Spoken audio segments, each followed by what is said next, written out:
أعوذ بالله من الشيطان الرجيم. بسم الله الرحمن الرحيم.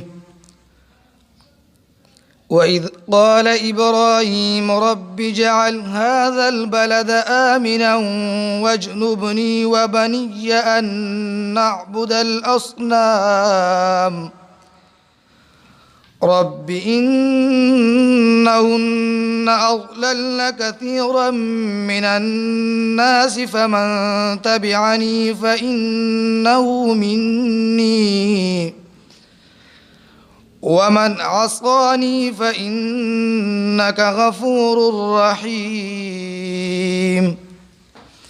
ربنا إني أسكنت من ذريتي بواد غير ذي زرع عند بيتك المحرم ربنا ليقيموا الصلاة فاجعل أفئدة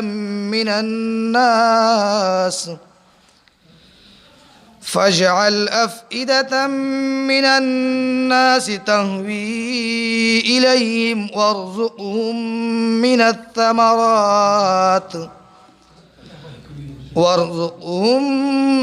من الثمرات لعلهم يشكرون.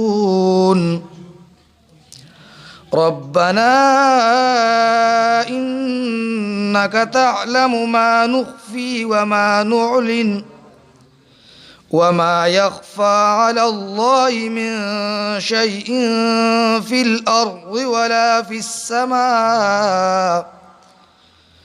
الحمد لله الذي وهب لي على الكبر إسماعيل وإسحاق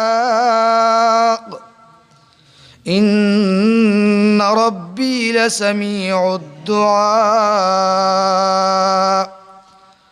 رب اجعلني مقيم الصلاة ومن ذريتي ربنا وتقبل دعاء.